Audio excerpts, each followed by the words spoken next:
My roommate Michael has a personality as cold as Antarctic ice. But every night, like clockwork, he sleepwalks right into my bed. His warm breath tickles my neck, his slender fingers trace along my waist, and he mumbles incoherent words. I complain out loud about how much I hate it, but my body always freezes up, waiting for him to get closer. This secret intimacy is addictive. Until that medical report showed up, stating, Michael is healthy enough to compete in the Olympics. I was stunned. Waith's not sick? So what the hell has he been doing in my bed every night? Chapter 1. Michael is basically a walking ice sculpture. Sharp eyes, frigid demeanor. People automatically part like the Red Sea when he walks down the street. Outside of class, he's either buried in the library or locked away in the lab. The total number of words he's said to me? Maybe 10. But this guy who keeps everyone at arm's length has one special quirk: sleepwalking. This little problem started the second week we moved into the dorm. That night, half asleep, I felt something warm press against me. Then an arm gently wrapped around my waist. My eyes shot open and I nearly screamed. In the darkness, Michael's handsome face was right there.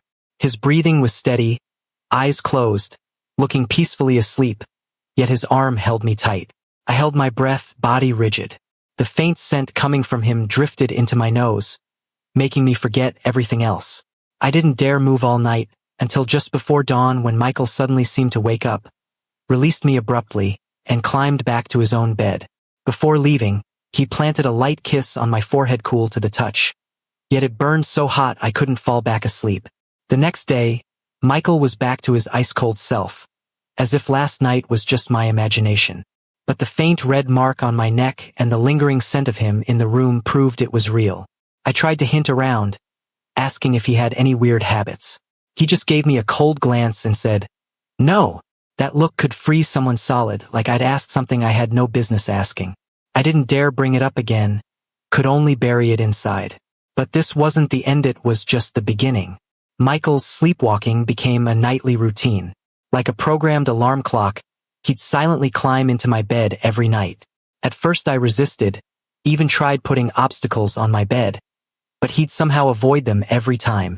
Eventually I realized that when he's sleepwalking, he's surprisingly strong. I can't push him off. When he holds me, he's nothing like his usual standoffish self. Instead, he's almost clingy. Sometimes he buries his face in the crook of my neck.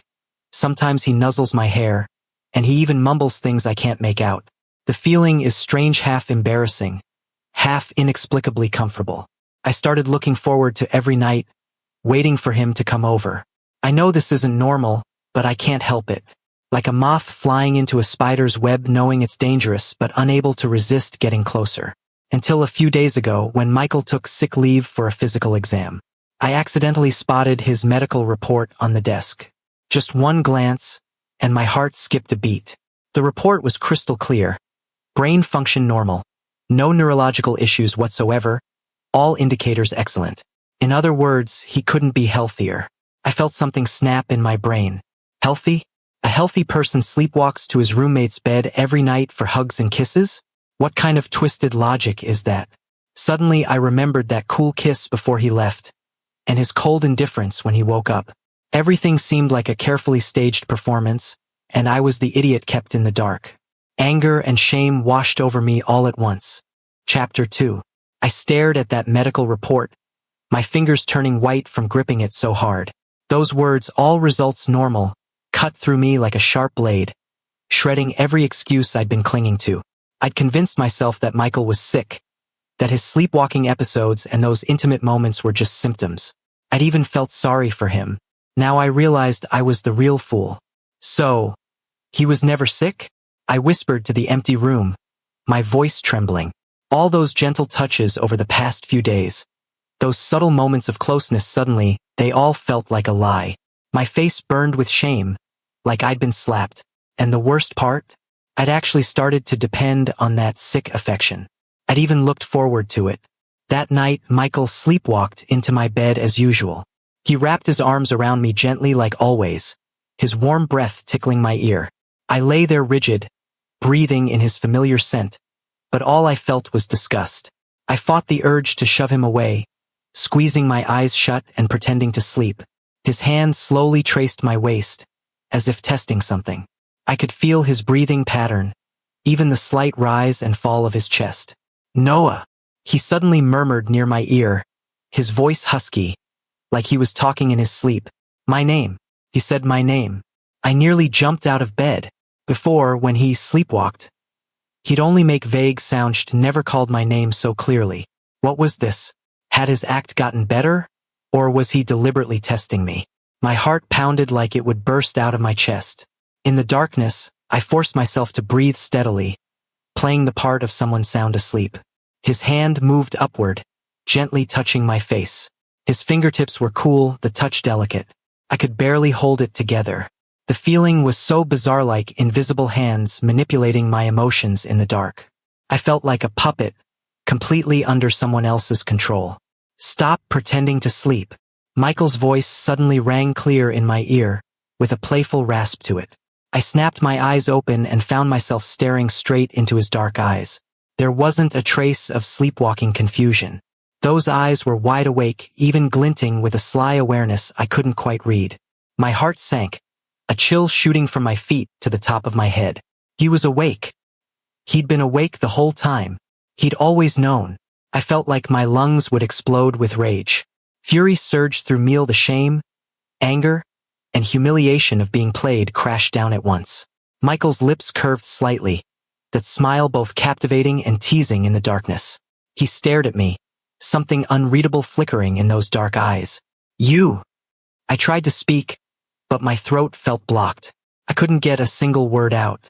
Anger, shock, embarrassment, all these emotions churned inside me, making it hard to breathe.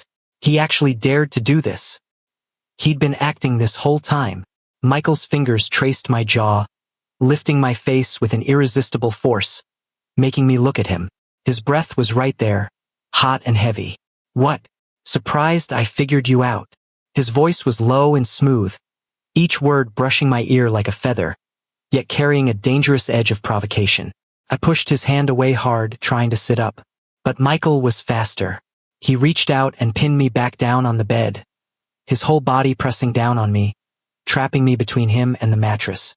"Let me go," I hissed, trying to keep my voice down so I wouldn't wake the other guys in the dorm. In this cramped space, his distinct scent surrounded me, making me dizzy. Michael's face moved even closer, his nose almost touching mine. I could feel his hot breath. His gaze seemed to be examining me, like he was trying to see right through me. "Let you go." He chuckled softly, a hint of mockery in his laugh. "I worked so hard to get you to depend on me. Why would I let go now?" My mind went blank with a buzz. What did he mean by worked so hard? What depend? This was ridiculous. I felt like I just heard the joke of the century. "You think faking an illness could fool me? Michael, you're shameless." I glared at him angrily, my voice dripping with sarcasm. I wanted to burn a hole through him with my eyes. He raised his hand, gently caressing my cheek with the tenderness of a lover. But his words cut like a knife. "Shameless? Ha!" Michael smiled faintly. "In your eyes, everything I do is shameless, isn't it?"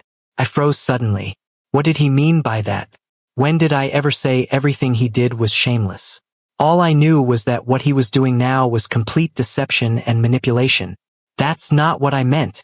I started to protest instinctively, but he cut me off. "Not what you meant?"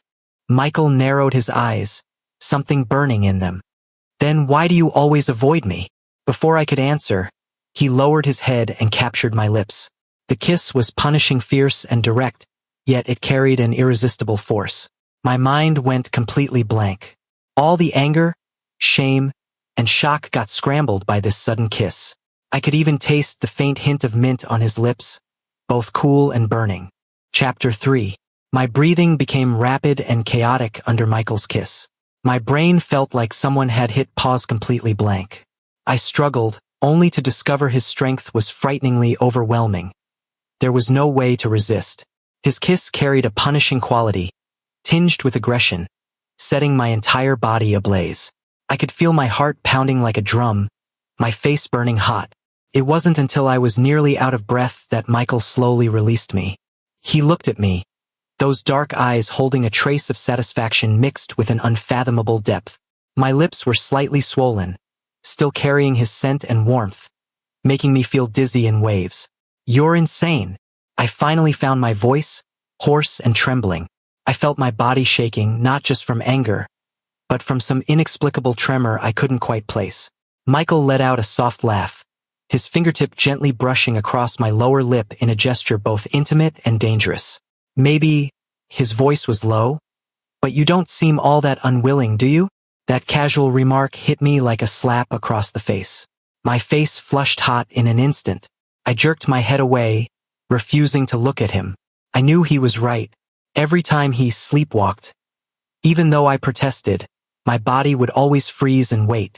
That feeling of being held by him, that inappropriate closeness, it did give me a particular kind of thrill. Shame washed over me. I hated myself, hated that I responded to his behavior. Don't think this means I'll ever like you, I said through gritted teeth, forcing out each word. I wanted to use words to mask what was happening inside me, to hide my chaotic emotions. Michael's expression turned playful. He leaned close to my ear, his voice light as a feather yet laced with temptation. Like me? Are you sure about that? He laughed softly, his warm breath against my ear sending tingles through me. Every time I get close, your heart races like it's about to burst out of your chest, and your body goes rigid as stone. Noah, stop lying to yourself. I froze. He'd noticed even these small reactions. It was utterly mortifying. I felt like he'd stripped my secrets bare, leaving nowhere to hide. He was like a devil who could see straight through people, easily seeing past all my pretenses. What exactly do you want? I lowered my voice, a hint of desperation creeping in. I felt like I'd already fallen completely into his trap with no way out. Michael's gaze fell on my kiss-swollen lips, his eyes deepening. He didn't answer my question directly, but instead placed a gentle kiss on my forehead so tender it seemed unreal, as if that forceful kiss moments ago had been my imagination. I want you to look at me more, he said quietly, his tone carrying a barely perceptible hint of hurt. I was completely stunned. Look at him more? He was constantly in front of me every day, wasn't that enough? And this wounded tone of his sent chills down my spine. This man was too dangerous. He was like a wolf in sheep's clothing, setting traps step by step for me to walk into. I felt like I might actually be falling under his spell. Michael's wronged act made me sick, like swallowing a fly stuck in my throat. Playing with me and then acting pitiful? Such a tired old trick was truly contemptible. I sneered, trying to push his hand away. Save it. Don't think playing the victim will get you off the hook. I'm not that stupid. My tone was icy, laced with undisguised mockery. Though my body was trapped by him, I built walls in my heart to resist. He looked at me with a complex expression: helplessness, hurt, and most of all, stubborn determination. In your eyes, is everything I do fake? He sighed softly, his voice hiding barely noticeable exhaustion. Noah, do you really have that little faith in me? I suddenly froze. Trust? After deceiving me for so long, now he wanted to talk about trust? What a joke. My rationality felt like a taut string about to snap. Why didn't you talk about trust when you were lying to me? I shot back, each word sharp as thorns. Do you think you have the right? Michael's eyes dimmed briefly before quickly returning to calm. He stopped arguing, just quietly watching me with those bottomless eyes, inexplicably frustrating me. This silence was more maddening than any argument. What exactly do you want? I asked again, exhaustion seeping into my voice. I didn't want to play this game anymore. I just wanted to know his real purpose. He looked at me, the corner of his mouth lifting in a faint, mysterious smile. Nothing much, he said softly. Just want you to look at me more. This answer completely ignited my fury. Just to get me to look at him a few more times, he'd faked illness, climbed into my bed every night, done those intimate things? It was absolutely absurd. I was about to explode when his next move cut me off. Michael suddenly lowered his head not to kiss me, but to bury his face in the crook of my neck. His breathing became rapid, the stubble on his chin lightly grazing my skin, bringing a ticklish sensation. His arms wrapped tightly around my waist with such force it felt like he wanted to meld me into his body. I just miss you too much, he said quietly, his voice carrying a fragility I'd never heard before. I froze instantly. Missed me too much?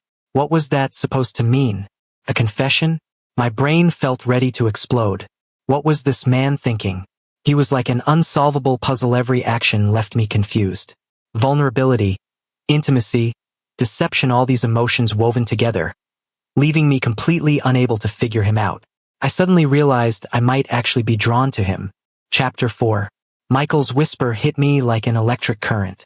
I missed you so much. Those 4 words, spoken in this charged and dangerous night, carried a magic that made my heart race.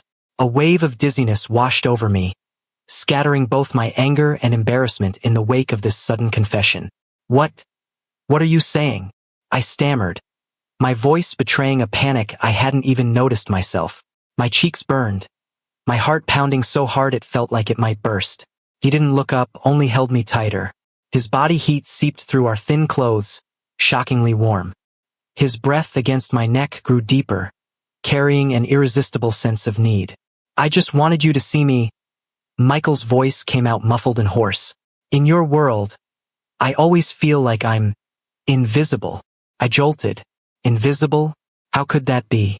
Michael commanded attention wherever he went. Cool, brilliant, top of the class, the guy half the girls had crushes on. How could I possibly overlook him? That's ridiculous. I tried to argue back, but my voice lacked conviction. My mind raced, searching for holes in his logic. He finally lifted his head. His dark eyes gleamed with complex emotions in the darkness: hurt, longing, and something I'd never seen before: vulnerability. You're always surrounded by your friends, laughing and joking with them. You never talk to me first. You barely even look at me. There was a barely perceptible bitterness in his voice. I just wanted you to notice me more. I was completely stunned. This sounded like a neglected child complaining. Nothing like the aloof Michael I knew. Felt like a dream. So you pretended to sleepwalk? I stared at him in shock, unable to believe it. The reason was too absurd. Michael didn't deny it. He just looked at me quietly, something stubborn in his gaze that I couldn't quite read. Do you think I'm pathetic? He asked softly with a self-deprecating edge. My heart clenched. Pathetic? No, I didn't think that. I just felt a pang of sympathy. His affection, or rather, his longing for me had become so humble that he'd resort to deception just to get my attention. I reached out and gently touched his cheek. His skin was cool with a delicate texture. The gesture made Michael's body stiffen, surprise flashing in his dark eyes. Why would you do this? I asked softly, my tone complicated. Michael's gaze deepened. He didn't answer. Instead, he took my hand and pressed it firmly against his face. In that moment, I felt the distance between us had never been so small. I realized that I was truly drawn to him. Michael's hand rested on my palm, cold but strong. His eyes were so deep they seemed to pull me in. His lashes trembled slightly, his skin cool to the touch. This close contact threw my heartbeat into chaos again. Why? Michael echoed my question, his voice hiding a trace of bitterness. If I didn't do this, would you have noticed me at all? I was immediately at a loss for words. That question was like a needle, piercing straight to the softest part of my heart. I had to admit, before his sleepwalking, I rarely paid attention to him. I'd automatically categorized him as untouchable, thinking we were separated by an impossible distance. I opened my mouth but found I had nothing to say. His question left me unable to argue. Hurt flashed in Michael's eyes, and his grip on my hand tightened. See? You can't answer. He sighed lightly, his tone tinged with resignation. Every day I watch you chatting happily with everyone else, see you laugh, see you joke around. And me? I'm just invisible, standing in the corner. My heart lurched. The scene he described appeared vividly in my mind. I suddenly realized that my previous oversight might have genuinely hurt him. What I'd thought was aloofness was actually his armor protecting himself. I didn't mean to, I said softly, apologetically. I started to regret not noticing his feelings sooner. A self-mocking smile curved Michael's lips, bitter with a heartbreaking helplessness. I know you didn't mean to, he murmured. You just couldn't see me. Another wave of sympathy hit me. That such an exceptional guy would feel insecure from being overlooked by Muwold, even resort to this method to get my attention left me utterly shaken. Then why do you like me? I asked quietly, curiosity mixed with a hint of anticipation I couldn't quite hide. I wanted to know the answer, wanted to understand why he felt this way about me. Michael's gaze intensified as he looked at me, his dark eyes flickering with emotions I couldn't decipher. He didn't answer directly. Instead, he gently pulled me into his embrace, holding me tight, his arms wrapped around my waist with unmistakable possessiveness. "Because you're the only person who makes me feel warm," he whispered, his voice trembling slightly. I froze. Warm? Me? A wave of dizziness swept through me, and my thoughts ground to a halt. This sudden confession caught me completely off guard. Suddenly, I felt that I might have truly, completely fallen. This man, through the most underhanded yet most sincere means, had completely captured me. Chapter 5. Michael's confession hit me like a bomb exploding in my chest. Warmth? The only one. I felt like I'd been struck by lightning, me whole body tingling, my mind going blank. I never imagined that Michael, cold as ice, could have feelings like this for me. Being held tightly in his arms, I could feel the warmth of his chest and his strong, steady heartbeat. That sound pounded against my eardrums with each beat, making my heart race. I could feel the strength in his arms, possessive yet careful, like he was holding something precious. You've got to be kidding. I tried to mask my panic with humor, but my voice was shaking.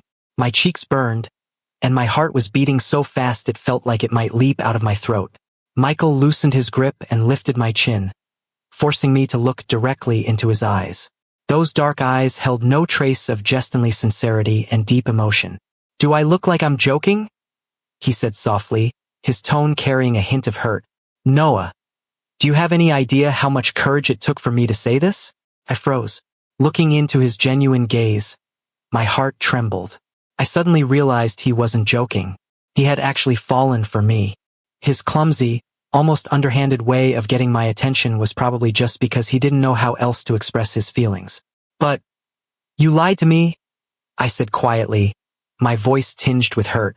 My resolve was already wavering, but I couldn't forget the fact that he'd deceived me. Michael's expression grew complicated. He reached up to gently caress my cheek, the gesture so tender it made my heart skip a beat. "I know," he murmured apologetically. "I was just so scared. Scared that if I didn't do something, you'd never notice me." His words cut through me like a dull blade. I suddenly understood that his so-called coldness and unapproachability might just be his way of hiding his vulnerability. Afraid of rejection, afraid of getting hurt. So he wrapped himself up and hid behind a mask of frost. "You."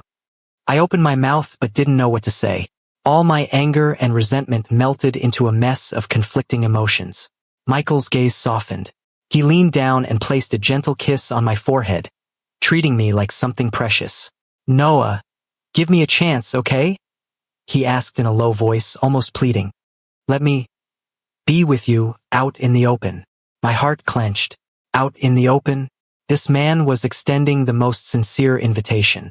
Looking into his hopeful eyes, I felt like I'd been put under a spell I simply couldn't refuse. Maybe this was the answer I'd been waiting for all along. Michael's invitation felt like adrenaline straight to my heart. Out in the open? The phrase sounded so tempting right now. Looking at the hope in his eyes, feeling the slight coolness of his palm, my heart jumped into my throat. I felt like I was standing on the edge of a cliff, the unknown ahead, the past behind, and Michael was reaching out his hand to me. What do you mean by out in the open?" I asked softly, my voice trembling slightly. I didn't dare agree outright, but I couldn't bring myself to refuse either. Michael's gaze deepened, and a faint smile curved his lips softer than I'd ever seen. He gently took my hand, his fingertips brushing against my palm, sending tingles through me. "I want to have breakfast with you, go to class together, study at the library," he murmured, each word like a feather brushing against my heart. "I want to hold your hand and hug you with everyone knowing." I stiffened. Everything he was describing, these were scenes I'd never imagined. He'd always been so cold and distant. We'd never had this kind of normal interaction. And now here he was painting a picture of such an ordinary, intimate future. My heart trembled. Something was shifting. But we're roommates, I said, trying to remind him and myself of our forbidden relationship. Michael's eyes glinted playfully.